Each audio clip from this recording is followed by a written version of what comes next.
Note लगा के हम क्या पढ़ रहे थे। सबसे पहले तो ये पता होना चाहिए हम करंट इलेक्ट्रिसिटी विद्युत धारा पढ़ रहे हैं और करंट इलेक्ट्रिसिटी के अंदर हमने रेजिस्टेंस को कैसे कनेक्ट करना है सीरीज और पैरेलल के अंदर, इसकी बात हमने कर ली थी। अब आपको नोट लगा के क्या लिखना है। सबसे पहले एक सवाल पूछा जाता है बहुत अच्छा कि जो घरेलू परिपथ होता है, घरेलू परिपथ का मतलब हमारे घर पे जो फ्रिज है, जो वॉशिंग मशीन है, जो बल्ब है, जो पंखे हैं, जो कूलर है, जो फ्रीजर है, जितने भी परिपथ हमारे घर के अंदर बने हुए हैं, इन उपकरणों को हम किस क्रम में जोड़ते हैं, हम पैरेलल में जोड़ते हैं या फिर सीरीज में जोड़ते हैं। ये सवाल यहां से अच्छा बनेगा, तो नोट लगा के लिख लेंगे घरेलू परिपथ या फिर घरेलू उपकरण हमेशा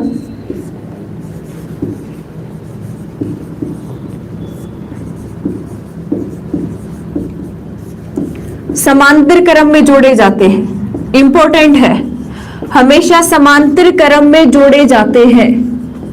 और समांतर क्रम में जोड़े जाने का कारण है इसका, हमेशा किस क्रम में जोड़े जाएंगे, पैरेलल में जोड़े जाएंगे, समांतर क्रम में जोड़े जाएंगे। जितने भी घरेलू उपकरण हैं जो आप सब जानते भी हैं, जितने भी हमारे घरेलू उपकरण हैं वो सारे किसके अंदर जोड़े जाते हैं, समांतर क्रम के अंदर जोड़े जाते हैं। ठीक है, इसके बाद आपको नोट लगा के दूसरा लिखना है।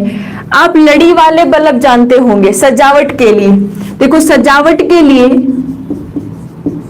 लिख लेना, सजावट के लिए काम में लिए जाने वाले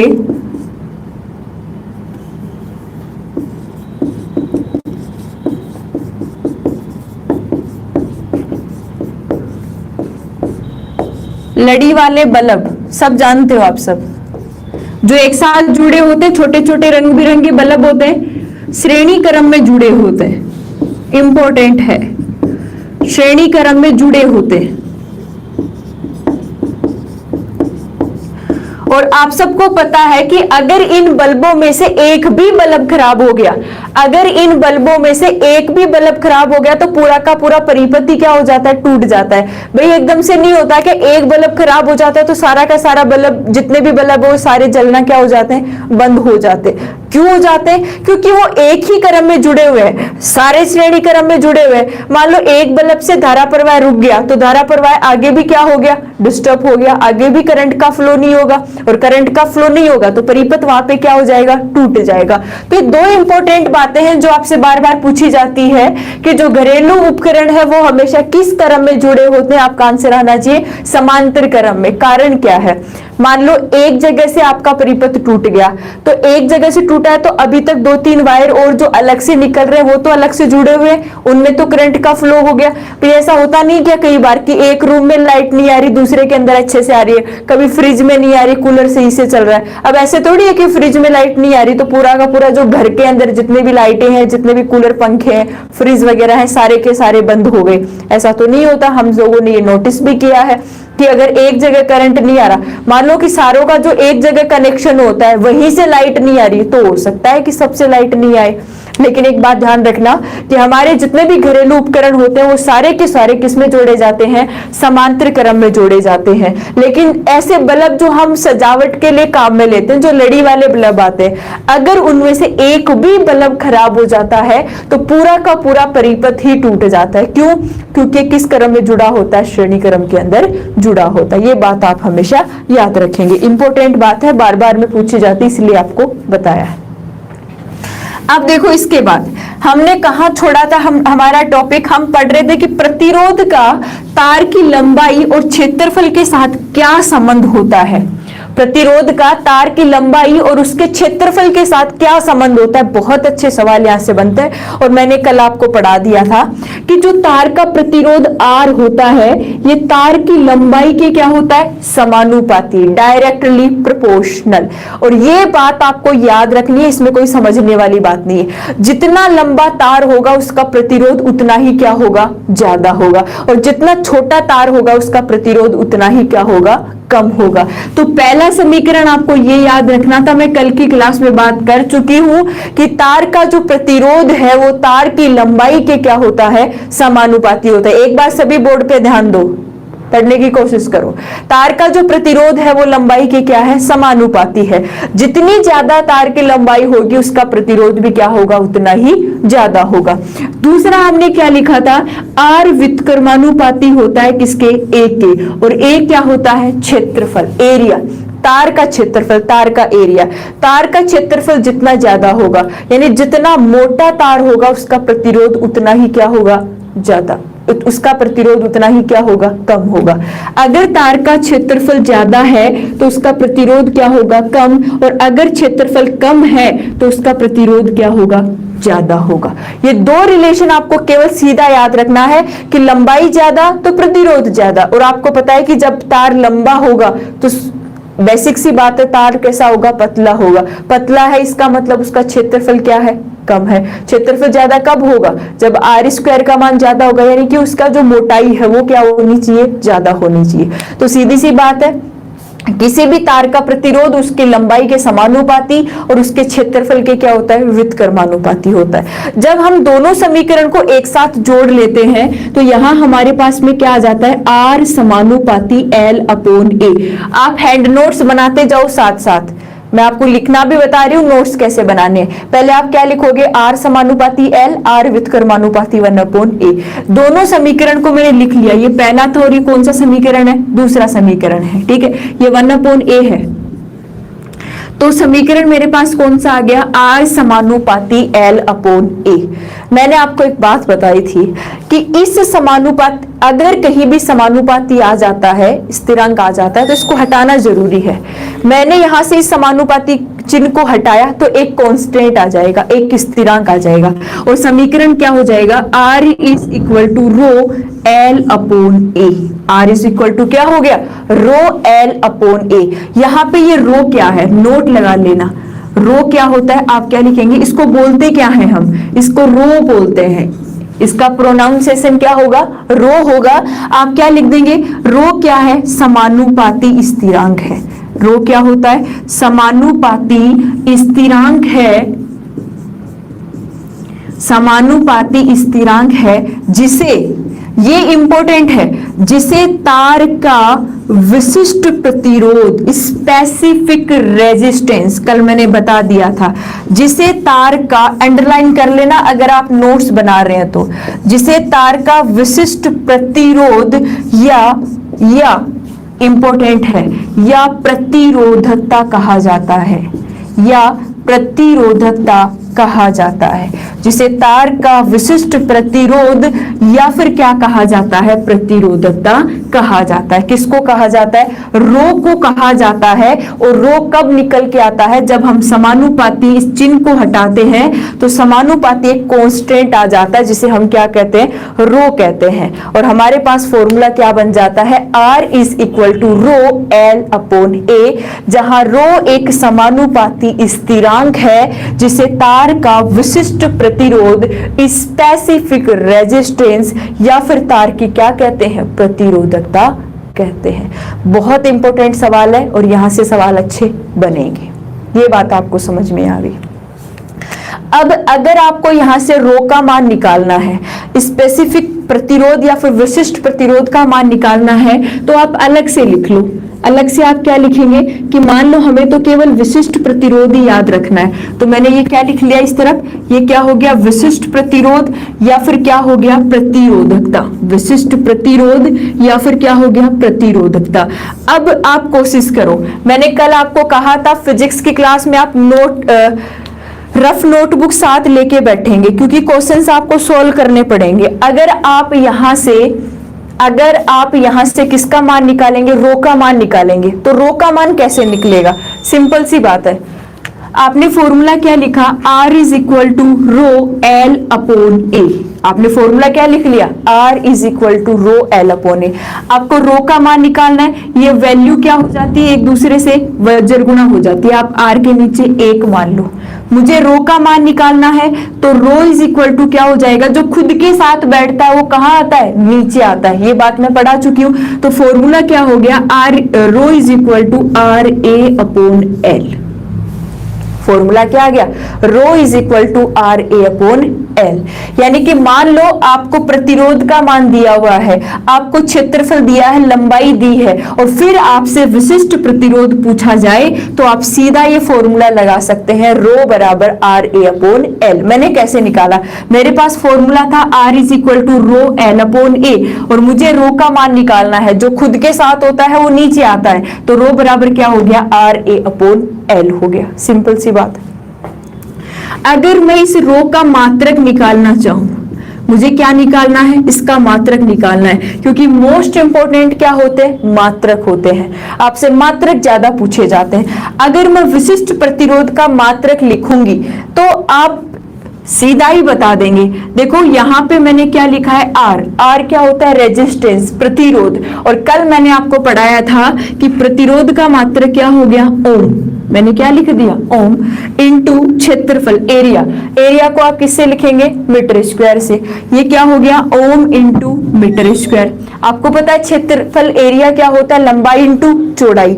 एरिया क्या होता है, आप क्या लिखेंगे, किसी भी वस्तु का क्षेत्रफल निकालते हैं तो आप क्या लिखते हैं, लंबाई इंटू चौड़ाई लिखते हैं। लंबाई को भी हम किस में मापते हैं, मीटर में, और चौड़ाई को भी हम किस में मापते हैं, मीटर में। तो क्या हो गया, मीटर स्क्वायर। मीटर स्क्वायर पर बट्टे में क्या है, लंबाई, और लंबाई को आप किस में मापते हो, मीटर में मापते हो। अब मुझे बताओ मीटर से मीटर कटेगा नहीं कटेगा, 1 मीटर तो कट गया, तो बच गया क्या, ओम इंटू मीटर। क्या बच गया, ओम इंटू मीटर। यानी विशिष्ट प्रतिरोध या प्रतिरोधकता का जो मात्रक होता है वो क्या होगा, ओम इंटू मीटर होगा। विशिष्ट प्रतिरोध या प्रतिरोधकता का जो मात्रक है वो क्या होगा, ओम इंटू मीटर होगा। एक बार रिवाइज कर लो मेरे साथ साथ। हमने क्या कहा, किसी भी तार का जो प्रतिरोध है उसकी लंबाई के क्या होता है, समानुपाती। आर समानुपाती एल, पहला समीकरण। दूसरी बात, उसके क्षेत्रफल के क्या होता है, व्युत्क्रमानुपाती। आर व्युत्क्रमानुपाती हो गया किसके, क्षेत्रफल के। जब हमने दोनों समीकरण को एक साथ लिख लिया तो ये हो गया आर समानुपाती एल अपॉन ए। हमने एक बात पहले से पढ़ ली है कि इस समानुपाती जो हमने चिन्ह लगाया है इसको यहां से हटाना पड़ता है। जब इस समानुपाती चिन्ह को हटाते हैं तो एक चिन्ह आता है, एक कांस्टेंट आता है, जिसे हम क्या कहते हैं, रो कहते हैं। क्या कहते हैं, रो। और रो क्या होता है, किसी तार का विशिष्ट प्रतिरोध, स्पेसिफिक रेजिस्टेंस, या फिर इसको क्या बोला जाता है, तार की प्रतिरोधकता बोला जाता है। अब मैंने आपको थोड़ा एडवांस लेवल समझा दिया कि यहां से इस रो का मान निकालना है तो आप क्या करेंगे, रो बराबर क्या हो जाएगा, खुद के साथ जो वैल्यू है वो कहां जाएगी, नीचे। तो रो बराबर क्या हो गया, आर ए अपॉन एल हो गया। अब देखो, अगर आप विशिष्ट प्रतिरोध का मात्रक लिखना चाहो, नोट्स बना रहे हो सारे साथ साथ, आप सभी को साथ में क्या करने हैं, नोट्स भी बनाने हैं। अगर आप इसका मात्रक लिखना चाहो तो मात्रक क्या हो गया, प्रतिरोध का मात्रक क्या हो गया, ओम हो गया। प्रतिरोध का मात्रक क्या हो गया, ओम। और अगर क्षेत्रफल का मात्रक लिखते हैं तो क्षेत्रफल क्या होता है, लंबाई इंटू चौड़ाई। लंबाई को भी आप किसमें लेते हैं, मीटर में, और चौड़ाई को भी आप किसमें लेते हैं, मीटर में। क्या हो गया, मीटर स्क्वायर। मैंने क्षेत्रफल को क्या लिख दिया, ओम इंटू मीटर स्क्वायर, पर लंबाई को किसमें लिखेंगे, मीटर में लिखेंगे। मीटर से मीटर क्या हो गया, यहाँ पे कैंसिल हो गया, बच गया क्या, ओम इंटू मीटर। तो ये ओम इंटू मीटर किसका मात्रक होता है, विशिष्ट प्रतिरोध या फिर प्रतिरोधकता का मात्रक होता है। प्रतिरोध का मात्रक तो क्या हो गया, ओम हो गया। प्रतिरोध का मात्रक क्या होता है, ओम, और विशिष्ट प्रतिरोध या प्रतिरोधकता का मात्रक क्या हो जाता है, ओम इंटू मीटर हो जाता है। बहुत इंपॉर्टेंट है, बार बार पूछा जाता है, इसीलिए मैंने आपके सामने इसकी चर्चा करी है। बार बार आपसे पूछा जाता है, तभी मैंने आपको लिखा है, सवाल पूछा जाता है विशिष्ट प्रतिरोध या फिर प्रतिरोधकता का मात्रक क्या है, तो आपका आंसर क्या आना चाहिए, ओम इंटू मीटर। कैसे निकलेगा, याद रख सकते हो तो आप याद रख लो, और भूल गए तो आप यहां से याद रख लो, आर बराबर रो एल अपॉन ए। रो का मान निकालेंगे तो आर ए अपॉन एल हो जाएगा, जहां आर हो गया प्रतिरोध जिसका मात्रक ओम होता है, क्षेत्रफल हो गया मीटर स्क्वायर, पर लंबाई को किस में माप लेंगे हम, मीटर में। मीटर से मीटर कट गया तो बच गया क्या, ओम इंटू मीटर।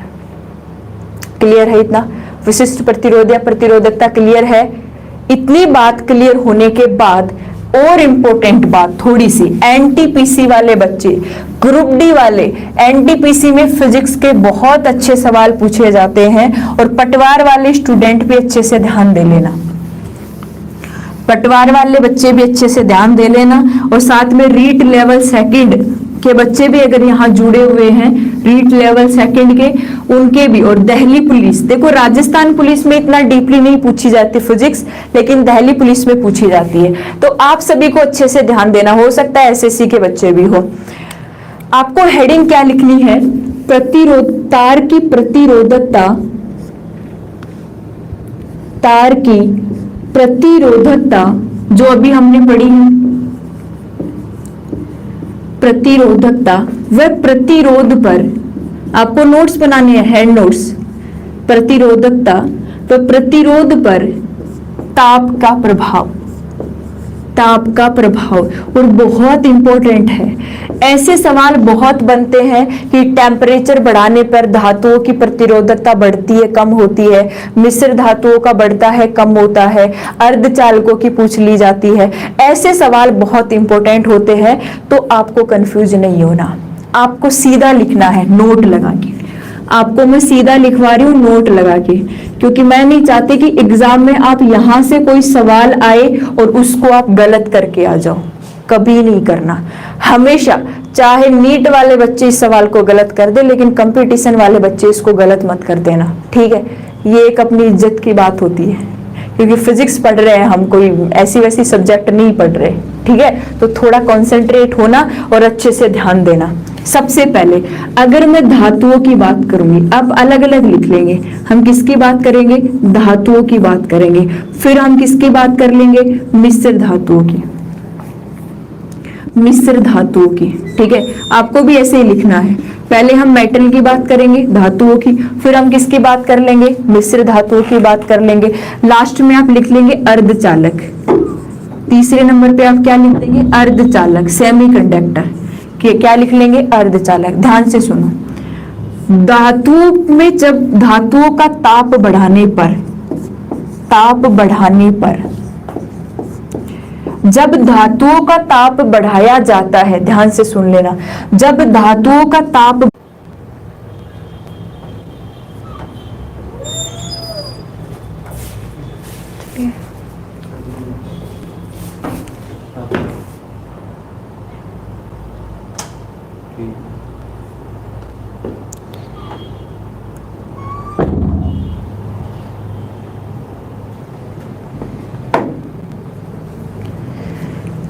तो देखो हमने क्या देखा कि धातुओं का अगर ताप बढ़ाया जाता है, तो जब टेम्परेचर को आप इंक्रीज करेंगे, जब ताप को बढ़ाएंगे, तो उनकी प्रतिरोधकता भी क्या होती है, बढ़ती है। और प्रतिरोधकता अगर बढ़ेगी तो सिंपल सी बात है, उसका प्रतिरोध या फिर रेजिस्टेंस भी क्या होगा, बढ़ेगा। हम किसकी बात कर रहे हैं, धातुओं की बात कर रहे हैं। सेम यही सिचुएशन किसके साथ होती है, मिश्र धातुओं के साथ, कि जितनी भी जो मिश्र धातुएं हैं, मिश्र धातु आप समझ गए होंगे, जैसे ब्रोंज हो गया, कांसा हो गया, पीतल हो गया, ये सारी क्या होती है, मिश्र धातुएं होती है। तो मिश्र धातुओं का अगर ताप बढ़ाया जाए तो इनकी प्रतिरोधकता भी क्या होगी, बढ़ेगी। तो सेम आप ऐसा कैसा ही लिख लेना कि इनकी प्रतिरोधकता भी क्या हो जाती है, इंक्रीज हो जाती है, बढ़ जाती है। और इनकी प्रतिरोधकता बढ़ रही है, तो प्रतिरोधकता बढ़ेगी, तो सिंपल सी बात है, इनका प्रतिरोध भी क्या होगा, बढ़ेगा। ऐसे ही सवाल पूछा जाता है, कोई भी मिश्र धातु आपको दे दी और पूछा जाता है कि अगर मिश्र धातुओं का ताप बढ़ाया गया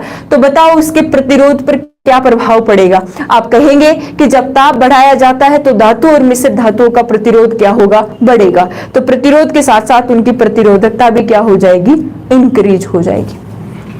अगर मैं अर्धचालकों की बात करूं, सेमीकंडक्टर्स की बात करूं, तो सेमीकंडक्टर का सबसे पहले तो आपको एग्जाम्पल याद होना चाहिए। और एग्जाम्पल क्या होगा सेमीकंडक्टर का, पहला कौन सा होता है, सिलिकॉन। पहला एग्जाम्पल कौन सा हो गया, सिलिकॉन हो गया। दूसरा एग्जाम्पल क्या हो गया, जर्मेनियम। सिलिकॉन हो गया, जर्मेनियम हो गया, तीसरा कौन सा होता है, सिलेनियम हो गया, सिलिकॉन हो गया, जर्मेनियम हो गया, सिलेनियम हो गया। ये सारे के सारे क्या होते हैं, सेमीकंडक्टर्स होते हैं, अर्धचालक होते हैं। अर्धचालक युक्तियां जो बनाई जाती है वो सिलिकॉन, जर्मेनियम और सिलेनियम से बनाई जाती है। थोड़ा सा अर्धचालक में क्या है, इनसे जस्ट उल्टा है। अर्धचालकों का ताप बढ़ाने पर, ध्यान से सुनना, अर्धचालकों का ताप बढ़ाने पर प्रतिरोधकता व प्रतिरोध घटता है। प्रतिरोधकता व प्रतिरोध घटता है, घटता है। ये थोड़ा आपको कंफ्यूज करा सकता है, तो आप सिंपल सी बात ऐसे याद रखेंगे केवल कि जो धातु और मिश्र धातु है, जो धातु और मिश्र धातु है, इनका ताप बढ़ाने पर इनकी प्रतिरोधकता बढ़ेगी, तो साथ में इनके प्रतिरोध का मान भी क्या हो जाता है, बढ़ जाता है। आपको नोट्स ऐसे ही बनाने से। दूसरा कौन सा है, अर्धचालक। सेमीकंडक्टर कौन कौन से हो सकते हैं, पहले तो आपको एग्जाम्पल पता होना चाहिए। एक कौन सा हो गया, सिलिकॉन हो गया, दूसरा कौन सा हो गया, जर्मेनियम हो गया, तीसरा कौन सा हो गया, सिलेनियम हो गया। ये सारे के सारे क्या है, अर्धचालक है, सेमीकंडक्टर्स है। और सेमीकंडक्टर का अगर आप टेम्परेचर इंक्रीज कर रहे हैं, अगर ताप बढ़ा रहे हैं, तो ताप बढ़ाने के साथ साथ उनकी प्रतिरोधकता और प्रतिरोध क्या होता है, घटता है। ये बात बहुत इंपॉर्टेंट और बहुत बार यहां से सवाल बन चुका है, याद रखना इस चीज को। याद रखेंगे, धातु और अधातुओं का ताप बढ़ाने पर प्रतिरोधकता व प्रतिरोध क्या होता है, इंक्रीज हो जाता है, बढ़ जाता है। और अर्धचालकों की बात करेंगे तो अर्धचालकों का ताप बढ़ाने के साथ साथ, अर्धचालक का एग्जाम्पल याद रखेंगे आप, सिलिकॉन, जर्मेनियम और एक कौन सा हो गया, सिलेनियम हो गया। ठीक है, तो जब इनका ताप बढ़ाया जाता है तो इनकी प्रतिरोध और प्रतिरोधकता क्या होते जाते हैं, घटते जाते हैं, कम होते जाते हैं। ठीक है, ये थोड़ा सा आपको अलग से याद रखना है। इतनी बात आप लोगों को समझ में आ गई कि प्रतिरोधकता, प्रतिरोध पर ताप का क्या प्रभाव पड़ता है। अगर हम अलग अलग पदार्थों की बात करेंगे तो मैंने तीनों पदार्थ आपको साथ लिखा दिए हैं, धातु लिखा दी, मिश्र धातु लिखा दी, और कौन सी लिखा दी है, अर्धचालक, सेमीकंडक्टर्स। इतनी बात क्लियर है। अब इसके अलावा आपको एक टेबल बनानी है। आपको क्या करनी है, एक टेबल बनानी है। टेबल बना लेना। देखो, सभी धातुएं क्या होती है, विद्युत की चालक होती है। सभी धातुएं विद्युत की क्या होती है, चालक होती है। तो एक टेबल बना लेना। एक तरफ आप लिख लेंगे चालक, ये टेबल बहुत इंपॉर्टेंट है। एक तरफ आप क्या लिख लेंगे, चालक, कंडक्टर, जो विद्युत का क्या कर सकते हैं, चालन कर सकते हैं, उनको हम क्या कहते हैं, चालक कहते हैं। एक तरफ आप क्या लिख लेंगे, अर्धचालक। एक तरफ आप क्या लिख देंगे, अर्धचालक, सेमी कंडक्टर। मैं इंग्लिश में लिख देती हूं, इनको कहा जाता है कंडक्टर। इनको क्या कहा जाता है, सेमी कंडक्टर।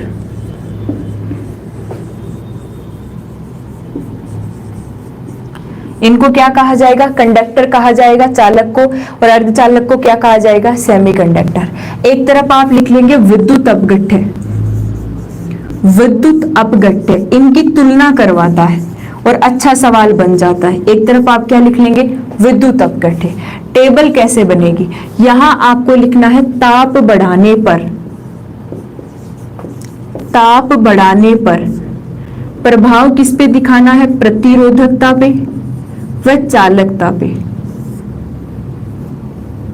ये होगी प्रतिरोधकता, और एक तरफ आप क्या लिख लेंगे, चालकता। हमें क्या प्रभाव पड़ता है चालकों की प्रतिरोधकता पे और चालकता पे, जब इनका ताप क्या किया जाता है, बढ़ाया जाता है। तो आप टेबल में क्या लिख लेंगे, अभी हमने पढ़ा कि धातुओं का ताप बढ़ाने पर प्रतिरोधकता क्या होती है, बढ़ती है। धातु क्या होती है, चालक होती है। प्रतिरोधकता बढ़ेगी तो उनकी चालकता क्या होगी, घटेगी। जब प्रतिरोधकता बढ़ती है तो उनकी चालकता क्या होती है, घटती है। तो प्रतिरोधकता बढ़ती है और चालकता क्या हो गई, घट गई।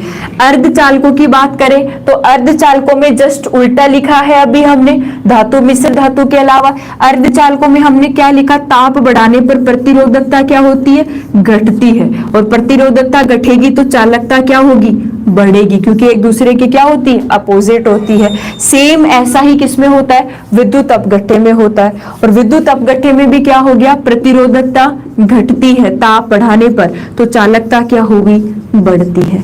ये टेबल आपको याद रखना है। ये टेबल आपको याद रखनी है, ठीक है, ये टेबल आपको याद रखनी है, इंपॉर्टेंट है, आपसे पूछ लिया जाता है। चालक, देखो चालक क्या होगी, आपकी जितनी भी धातुएं हैं, मिश्र धातुएं, सारी क्या होती है, विद्युत की चालक होती है, जिनमें विद्युत का क्या हो सकता है, प्रवाह हो सकता है, करंट फ्लो हो सकता है। तो जब चालकों का ताप बढ़ाया जाता है तो इनकी प्रतिरोधकता, अभी हमने पढ़ा था पीछे, क्या होगी, बढ़ेगी, तो चालकता क्या होती है, घटती है। ये टेबल आपको बना लेनी है। अर्धचालकों की बात करें, सेमीकंडक्टर की, तो सेमीकंडक्टर में जस्ट उल्टा होता है, ताप बढ़ाने पर प्रतिरोधकता क्या होती है, घटती है, और चालकता क्या होती है, बढ़ती है। ऐसे ही विद्युत अपघट्य की बात करें तो सेम सिचुएशन होती है, विद्युत अपघट्य की प्रतिरोधकता क्या होती है, घटती है, और चालकता क्या होती है, बढ़ती है। बहुत इंपॉर्टेंट टेबल है, आपको हर कहीं जगह, हर जगह आपको देखने को नहीं मिलेगी, ऐसे हर जगह अरेंज किया हुआ नहीं मिलता एक साथ। तो डेटाज बहुत इंपॉर्टेंट है, पहले बता रही हूं, सभी डेटा बहुत इंपॉर्टेंट है, और आपको इनको हैंड नोट्स लिखने हैं, आपकी कॉपी डाल लेनी है एक, जैसे अभी फिजिक्स चल रही है तो फिजिक्स के सारे नोट्स कॉपी में होने चाहिए, ताकि आगे से फिर आपको कभी ऐसे क्लासे लेने की जरूरत ना पड़े। एक साथ अगर आपके नोट्स बन गए तो फिर आप क्वेश्चन प्रैक्टिस करेंगे तो इजी वे में आपका पेपर क्या हो जाएगा, क्लियर हो जाएगा, कभी दिक्कत नहीं आएगी। सब्जेक्ट के यही रूल होते हैं, सब्जेक्ट के नोट्स बनाओ, उनको बार बार रिवाइज करो, उससे रिलेटेड जो क्वेश्चंस आते हैं ऑब्जेक्टिव, उनको सॉल्व करो, बस सिंपल है। और सब्जेक्ट पे पकड़ होती क्या है, इतना आपको याद करना है। अब आपने ये लिख लिया, जब इसको बार बार आप रिवाइज करोगे तो आपकी चीजें क्या हो जाएगी, क्लियर हो जाएगी। इतनी बात क्लियर है, ठीक है, चलो आगे। ये टेबल आपको क्या कर लेनी है, याद कर लेनी।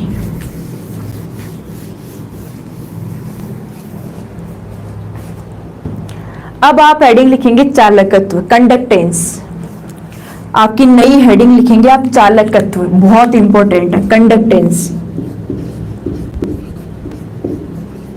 चालकत्व क्या होता है, देखो दो नाम आएंगे, एक चालकत्व आएगा और एक चालकता आएगी। ये आपको बहुत कंफ्यूज करवाते हैं, होना रहेगा।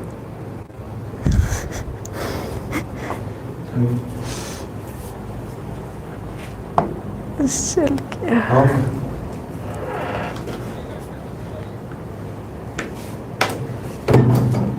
हेलो,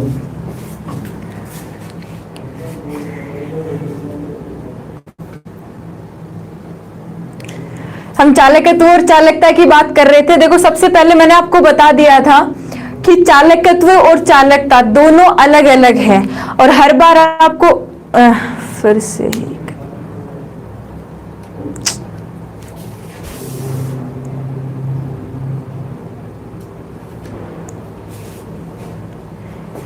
हर बार आपको यही बात कंफ्यूज करवाती है कि चालकत्व क्या होता है और चालकता क्या होती है, ठीक है। देखो सबसे पहले नाम से कुछ हम अलग डिफरेंस नहीं कर सकते, लेकिन एक्चुअल में होता क्या है ये आपको देखना है।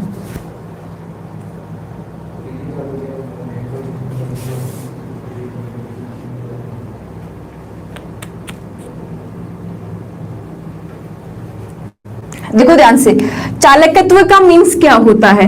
चालकत्व को आप लिखेंगे कि चालकत्व बराबर, इसका एक फॉर्मूला आपको याद रखना है। चालकत्व बराबर क्या होता है, 1/r, और 1/r का मतलब यहां हम किसकी बात करते हैं, प्रतिरोध की बात करते हैं। यहां हम किसकी बात करते हैं, प्रतिरोध की बात करते हैं। तो चालकत्व बराबर क्या हो गया, 1/r, यानी प्रतिरोध का जो व्युत्क्रम है उसे आप क्या कहते हैं, चालकत्व कहते हैं। प्रतिरोध के व्युत्क्रम को क्या कहा जाता है, चालकत्व कहा जाता है, ठीक है। अब आप क्या कहोगे कि हमने तो इसको चालकता पढ़ा था, हमने तो इसको क्या पढ़ा था, चालकता पढ़ा था, लेकिन ये गलत होता है।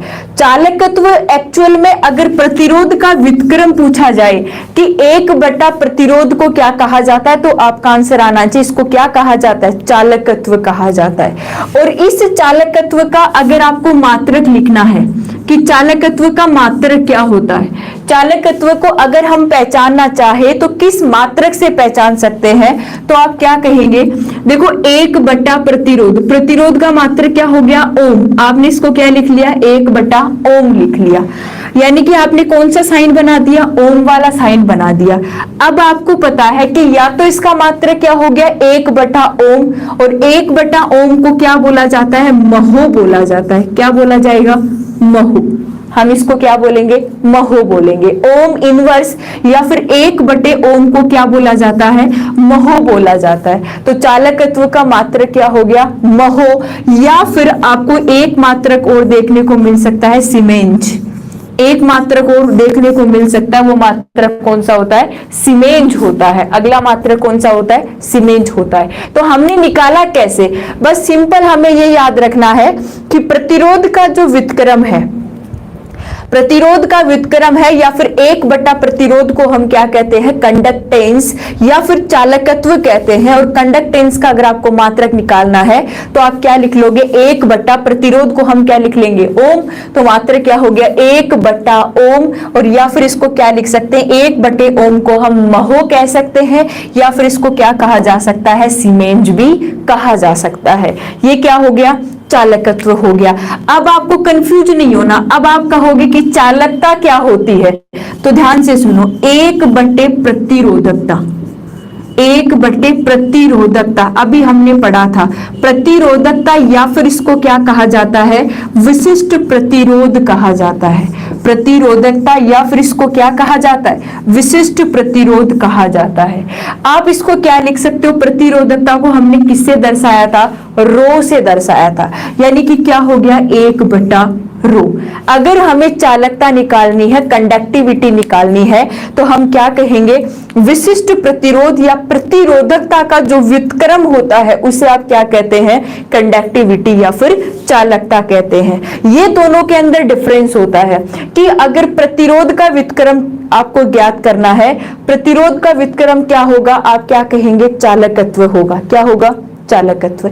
मात्रक पूछेगा तो 1/ओम हो गया, या फिर आप इसको क्या बोल सकते हैं, महो बोल सकते हैं, या फिर आप इसको क्या बोल सकते हैं, सीमेंज बोल सकते हैं। किसको, 1/आर या फिर 1/ओम को। किसका मात्रक हो गया, कंडक्टेंस या फिर चालकत्व का। सेम ऐसे ही आपको किसका याद रखना है, चालकता का। चालकता को हम क्या कहते हैं, कंडक्टिविटी कहते हैं। चालकता को आप क्या कहेंगे, कंडक्टिविटी कहेंगे। मात्रक कैसे लिखेंगे आप क्या लिखेंगे, 1/, कंडक्टिविटी क्या होती है, 1/प्रतिरोधकता। प्रतिरोधकता या फिर विशिष्ट प्रतिरोध का जो व्युत्क्रम है उसे आप चालकता या फिर क्या कहेंगे, कंडक्टिविटी कहेंगे। मैंने इसको क्या लिख लिया, 1/रो लिख लिया। अब आपको इसका क्या लिखना है, मात्रक लिखना है कि इसका मात्रक क्या होगा। आपको पता है कि प्रतिरोधकता या विशिष्ट प्रतिरोध का मात्रक अभी हमने पीछे निकाला है, थोड़ी देर पहले ही, और मात्रक हमने क्या निकाला था, ओम इंटू मीटर।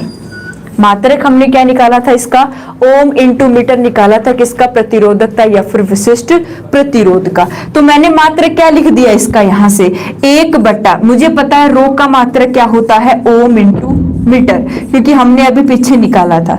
मात्रक क्या हो गया इसका, 1/ओम इंटू मीटर। या फिर देखो इसको क्या बोला जा सकता है, आपको पता है कि आप इसको 1/ओम को क्या बोल दोगे, महो बोल दोगे, ठीक है। और ये अलग से क्या हो गया आपका, मीटर हो गया।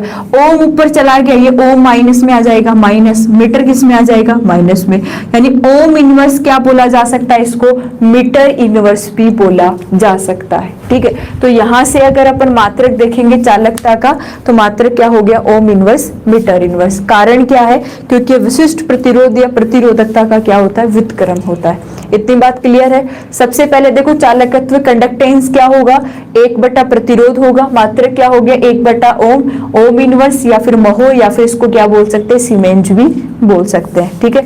इसके बाद चालकता क्या होगी, कंडक्टिविटी 1/प्रतिरोधकता या फिर विशिष्ट प्रतिरोध। तो आप इसको क्या लिख लेंगे, 1/रो। आपको पता है कि रो का मात्रक क्या होता है, ओम इंटू मीटर, तो मैंने क्या लिख दिया, 1/ओम इंटू मीटर। या फिर इसको क्या बोल सकते हैं अपन, ओम इनवर्स मीटर इनवर्स भी बोल सकते हैं, ठीक है। अब देखो इसके बाद ये हो गया चालकत्व और चालकता के अंदर डिफरेंस। बहुत बार पूछा जाता है कि कंडक्टेंस क्या होता है और कंडक्टिविटी क्या होती है। तो प्रतिरोध का व्युत्क्रम कंडक्टेंस और विशिष्ट प्रतिरोध या प्रतिरोधकता स्पेसिफिक रेजिस्टेंस का व्युत्क्रम क्या होगी, कंडक्टिविटी या फिर चालकता। दोनों के मात्रक याद रखेंगे। चालकत्व का मात्रक होता है ओम इनवर्स महो या फिर सीमेंस, और आपको याद रखना है चालकता का मात्रक होता है 1/ओम इंटू मीटर या फिर ओम इनवर्स मीटर इनवर्स। अब आप एक अलग से हेडिंग लिखेंगे, फ्यूज तार, फ्यूज वायर। यहां से सवाल पूछा जाता है फ्यूज तार या फिर फ्यूज वायर क्या होते हैं, किस क्रम में जोड़ा जाता है, क्यों लगाए जाते हैं, इसका भी कारण होता है। तो आप हेडिंग लिख लेंगे फ्यूज वायर या फ्यूज तार। आप हेडिंग लिख लो फ्यूज तार, या फिर क्या बोला जाता है इसको, फ्यूज वायर बोला जाता है। इंपॉर्टेंट है, फ्यूज वायर किससे मिलके बना होता है, आप इसको किस क्रम में जोड़ते हो, सीरीज में जोड़ते हो, पैरेलल में जोड़ते हो, फ्यूज वायर किससे मिलके बना होता है, क्यों जोड़ा जाता है, इसका प्रतिरोध उच्च होता है, निम्न होता है, गलनांक कैसा होता है, ऐसे सवाल यहाँ से पूछे जाते हैं। सबसे पहले देखो ये जो फ्यूज तार है ये क्यों जोड़ा जाता है, हमारे जो घरेलू उपकरण है वो सुरक्षित रहे, वो क्या रहे, सुरक्षित रहे। आपको नोट्स में ऐसे ही लिखना है, फ्यूज तार क्यों बनाया जाता है, क्यों जोड़ा जाता है। आप सबने घर पे सुना होगा ना कि फ्यूज उड़ गए, सुना नहीं है, सबने सुना होगा फ्यूज उड़ गई। इसका मतलब क्या है कि वो फ्यूज तार उड़ जाता है। वो फ्यूज तार कब उड़ जाता है, जब करंट एकदम से बहुत ज्यादा फ्लो कर जाती है। और फ्यूज तार हम बीच में क्यों लगाते हैं परिपथ में, भाई ओसी नहीं गिर जाती क्या। आजकल क्या है, इस फ्यूज तार को थोड़ा कन्वर्ट कर दिया और ओसी, आपने सुना होगा ओसी गिर गई। और ओसी कब गिर जाती है, जब एकदम से ज्यादा करंट आ जाता है, ज्यादा फ्लो आ जाता है तो ओसी गिर जाती है। और जब ओसी गिर जाती है तो हमारे जो घरेलू उपकरण है वो क्या रह जाते हैं, सुरक्षित रह जाते हैं। तो अब तो इसको ओसी में कन्वर्ट कर दिया, ठीक है। पहले क्या लगाए जाते थे, फ्यूज तार लगाए जाते थे। जब परिपथ, जब स्टार्टर होता था उसमें फ्यूज तार लगाए जाते थे। और जब अगर मान लो करंट का ज्यादा फ्लो हो गया तो फ्यूज तार वहां पे क्या हो जाता, गल जाता था और वहां से हट जाता था। फिर वहां पे दूसरा फ्यूज तार लगाते थे, फिर परिपथ बनता था, फिर धारा का क्या होता था, फ्लो होता था। ऐसी सिचुएशन चलती थी, ठीक है। तो फ्यूज तार लगाया क्यों जाता है, जो घरेलू उपकरण है उनको कोई नुकसान ना हो, वो सुरक्षित रहे। हो सकता है कई बार धारा का प्रवाह ज्यादा हो, कई बार कम हो, तो उन चीजों से उपकरण को बचाने के लिए हम क्या लगा देते, फ्यूज वायर लगा देते, फ्यूज तार लगा देते। देखो ये फ्यूज तार है, ये हमेशा किस क्रम में जोड़ा जाता है, श्रेणी क्रम में जोड़ा जाता है। ये बहुत इंपॉर्टेंट काम है, किस में जोड़ा जाता है, श्रेणी क्रम में जोड़ा जाता है। जो फ्यूज वायर है इनको हमेशा किस क्रम में जोड़ा जाता है, श्रेणी क्रम में जोड़ा जाता है। क्योंकि जैसे ही धारा आएगी, करंट आएगी, जैसे मान लो आपने एक परिपथ बना रखा है और आपने यहाँ पे फ्यूज वायर लगा रखा है, फ्यूज तार, इसके आगे आपके जितने भी घरेलू उपकरण हैं वो सारे जुड़े हुए हैं। इसके आगे आपने क्या जोड़ रखे हैं, सभी घरेलू उपकरण, भाई लाइट हो गया, पंखे, फ्रिज, कूलर, वॉशिंग मशीन, जितने भी ऐसी चीजें हैं जो लाइट से चल रही है वो सारे उपकरण आपने जोड़ रखे हैं। अब मान लो करंट आ रही थी, जैसे 50 हर्ट्ज की आ रही थी, ठीक है, 50 हर्ट्ज की आ रही थी, एकदम से ये बढ़ के 70 हो गई। अब हमारे जो उपकरण बने हुए वो इस धारा को क्या कर सकते हैं, झेल सकते हैं। भाई ये उपकरण इसके आधार पे बनाए गए थे कि वो 50 हर्ट्ज का जो करंट आ रहा है उसको क्या कर सकते हैं, झेल सकते हैं। लेकिन अगर ये बढ़कर 70 हर्ट्ज हो गया तो अब होगा क्या, अब ये घरेलू उपकरण यहाँ पे क्या हो सकते हैं, जल सकते हैं। लेकिन अगर आपने फ्यूज तार लगा रखा है या फिर ओसी लगा रखी है, आजकल तो हम क्या लगाते हैं, ओसी लगाते हैं, लेकिन अगर हमने फ्यूज तार लगा रखा है तो जैसे ही करंट ज्यादा बढ़ेगी ये फ्यूज तार क्या हो जाएगा, गल जाएगा, गल के और यहां से ये फ्यूज तार हट जाएगा। फ्यूज तार हट गया तो ये परिपथ क्या हो गया, टूट गया। क्योंकि अगर परिपथ टूट गया तो अब धारा यही रुक गई, क्या धारा का फ्लो आगे होगा, नहीं होगा। तो हमारे घरेलू उपकरण क्या रह जाते हैं, यहाँ पे बिल्कुल सुरक्षित बच जाते हैं। तो घर में जो शॉर्ट सर्किट होता है, इस शॉर्ट सर्किट से बचने के लिए हम किसको काम में लेते हैं, फ्यूज तार को काम में लेते हैं। तो सवाल बन सकता है कि शॉर्ट सर्किट से बचने के लिए किसको काम में लिया जाता है, फ्यूज तार को परिपथ में जोड़ा जाता है, जिसे हमेशा श्रेणी क्रम में जोड़ते हैं, सीरीज में जोड़ते हैं, ताकि अगर अचानक से करंट का फ्लो हो तो ये फ्यूज तार क्या हो जाएगा, यहाँ से गल जाएगा, टूट जाएगा, और उस वजह से क्या होगा, फिर करंट का फ्लो आगे नहीं होगा और घरेलू उपकरण क्या रह जाएंगे, सुरक्षित रह जाएंगे। इतनी बात आपको ध्यान में रखनी है। अब देखो इस फ्यूज तार को हम किस में जोड़ रहे हैं, श्रेणी क्रम में जोड़ रहे हैं। ये जो फ्यूज तार है ये बहुत पतला होता है। फ्यूज तार कैसा होता है, पतला होता है, और आपको पता है कि पतला है तो इसका क्षेत्रफल क्या है, कम है। तो ये पतला होने के साथ इसका प्रतिरोध क्या होता है, उच्च होता है, उच्च प्रतिरोध। और ये सवाल बहुत बार आ चुका है कि फ्यूज तार का प्रतिरोध कैसा होगा, तो आप क्या कहेंगे, फ्यूज तार का प्रतिरोध क्या होता है, उच्च होता है। उच्च क्यों होता है, हाई क्यों होता है, क्यों, क्योंकि प्रतिरोध क्या करता है, धारा प्रवाह का विरोध करता है। प्रतिरोध क्या करता है, धारा प्रवाह का विरोध करता है। और इसका प्रतिरोध अगर उच्च है तो एकदम से अगर ज्यादा धारा का प्रवाह हो गया, करंट का फ्लो हो गया, तो ये धारा को वहां पे रोकने की कोशिश करेगा, फिर भी नहीं रुकेगी तो ये वहां पे क्या हो जाएगा, गल जाएगा। गल क्यों जाता है, क्योंकि इस फ्यूज तार का जो गलनांक है, गलनांक बिंदु क्या होता है, कम होता है। गलनांक बिंदु क्या होता है, कम होता है। थोड़ा सा ही अगर करंट फ्लो ज्यादा हो गया तो फ्यूज तार वहां पे क्या हो जाएगा, गल जाएगा, और फ्यूज तार गल के क्या हो जाता है, वहां से हट जाता है और परिपथ टूट जाता है, और हमारे घरेलू उपकरण क्या रह जाते हैं, सुरक्षित रह जाते हैं। इसीलिए परिपथ के अंदर किसको जोड़ा जाता है, फ्यूज तार को। सवाल क्या बनेंगे, फ्यूज तार को परिपथ में क्यों जोड़ा जाता है, घरेलू उपकरण को सुरक्षित रखने के लिए, या फिर शॉर्ट सर्किट। आप सबने नाम सुना होगा कि भाई शॉर्ट सर्किट हो गया। कई बार शॉर्ट सर्किट होने से जैसे कंपनीज वगैरह होती है, इंडस्ट्रीज होती है, उद्योग होते हैं, उनमें क्या लग जाती है, आग भी लग जाती है। न्यूज आती है ना कई बार कि कपड़े के इंडस्ट्री के अंदर शॉर्ट सर्किट होने की वजह से लगी आग, इससे इतने लोगों की हुई मृत्यु, इतने घायल, इतने का हुआ नुकसान, ऐसी न्यूज आती है ना। तो शॉर्ट सर्किट कैसे होता है कि एकदम से करंट का फ्लो हो जाता है, ओसी वगैरह नहीं गिरती, फ्यूज तार नहीं गलते, तो उसकी वजह से क्या हो गया कि पूरे के पूरे उपकरण एकदम से क्या होते हैं, जलते हैं और आग लग जाती है, और उस वजह से कई उद्योग, इंडस्ट्रीज वगैरह क्या हो जाती है, नष्ट हो जाती है। तो इस शॉर्ट सर्किट से बचने के लिए हम क्या लगा देते हैं, फ्यूज वायर को काम में लेते हैं, फ्यूज तार जो बहुत पतला सा होता है। आप सबने देखा होगा, आप सबने यूज भी किया होगा। फ्यूज तार क्या होता है, बहुत पतला सा होता है, और उसका जो प्रतिरोध है वो क्या होता है, उच्च होता है। उच्च क्यों होता है, क्योंकि वो धारा प्रवाह का क्या करे, विरोध करे, और उसका गलनांक बिंदु है वो क्या होता है, कम होता है, ताकि वो जल्दी से क्या हो जाए, गल जाए। और अगर वो गल गया तो आगे का परिपथ टूट जाएगा, और टूट गया तो आगे करंट का फ्लो नहीं होगा, और जो विद्युत उपकरण है वो क्या रह जाएंगे, सुरक्षित रह जाएंगे। अब देखो ये जो फ्यूज तार है ये बना किससे होता है, फ्यूज तार किससे मिलकर बना होता है, क्योंकि ऐसा वायर तो है नहीं भाई, स्पेशल वायर है जिसका रेजिस्टेंस उच्च होना चाहिए, मेल्टिंग पॉइंट कम होना चाहिए। तो ये किससे मिलकर बना होता है, तो फ्यूज तार किससे मिलकर बना होता है, आप लिख लेंगे, ये टिन व शीशे की मिश्र धातु होती है। टिन व शीशे से बनी मिश्र धातु होती है। टिन व शीशे से बनी मिश्र धातु होती है। टिन और शीशा दोनों मिलकर क्या बनाते हैं, फ्यूज तार बनाते हैं। टिन और शीशे को काम में लिया जाता है क्या बनाने के लिए, फ्यूज तार बनाने के लिए। बहुत इंपॉर्टेंट बात है, अच्छा सवाल पूछा जाता है कि फ्यूज तार किस मिश्र धातु के बने होते हैं, तो आप क्या लिखेंगे, टिन प्लस शीशा। टिन और शीशा आपस में मिलकर किसका निर्माण करते हैं, फ्यूज तार का निर्माण करते हैं। टिन और शीशा आपस में मिलकर किसका निर्माण करेंगे, फ्यूज तार का निर्माण करेंगे। अब एक बार इस बात को मैं रिवाइज कर देती हूँ। देखो इस चैप्टर का इंपॉर्टेंट सवाल कंपटीशन एग्जाम में फ्यूज तार से ही पूछा जाता है। फ्यूज वायर क्या होते हैं, फ्यूज तार से पूछा जाता है। सबसे पहले ध्यान से सुनो, फ्यूज वायर क्यों लगाए जाते हैं।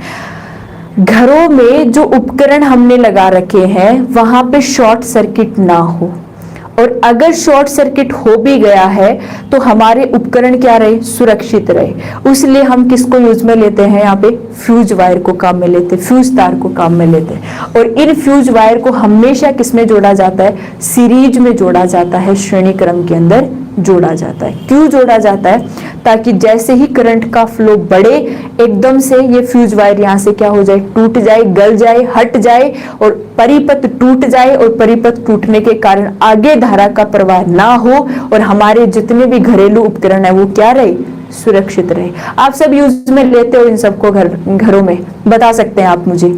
यूज में लेते हो आप सभी फ्यूज वायर को, या फिर ओसी आपने सुनी होगी कि कई बार होता है ना कि एकदम से लाइट चली जाती है तो हम क्या बोलते हैं, लाइट तो आ रही है बट हमारे घर में क्यों नहीं आ रही, क्योंकि ओसी गिर जाती है। ओसी क्यों गिर जाती है, क्योंकि जब करंट का एकदम से फ्लो होता है तो आगे के उपकरण सुरक्षित रहे तो ओसी क्या हो जाएगी, वहां पे गिर जाएगी।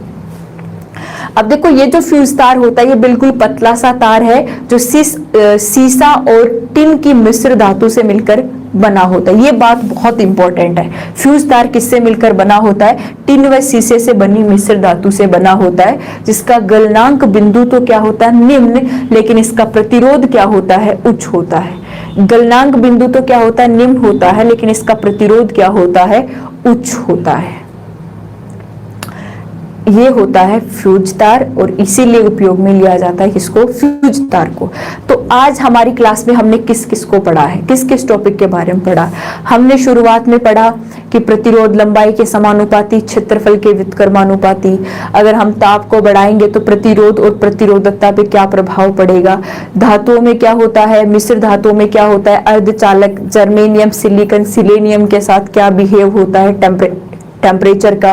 फिर हमने एक सारणी बनाई जिसमें हमने चालक लिखे, अर्धचालक लिखे, विद्युत अपव्यय लिखे। ताप बढ़ाने पर इनकी प्रतिरोधकता और प्रतिरोध पर पड़ने वाले प्रभावों के बारे में हमने पढ़ा।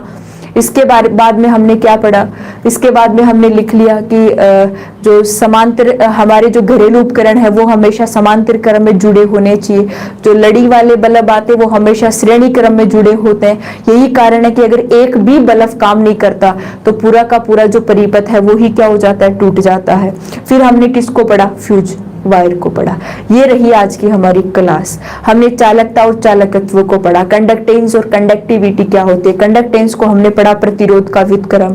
हमने मात्रक पढ़ा 1/ओम, ओम इनवर्स या फिर सीमेंस किसका मात्रक होता है, कंडक्टेंस या फिर चालकत्व का। फिर हमने पढ़ा चालकता क्या होती है, वो होगी प्रतिरोधकता या विशिष्ट प्रतिरोध का व्युत्क्रम। मात्रक हो गया ओम इनवर्स मीटर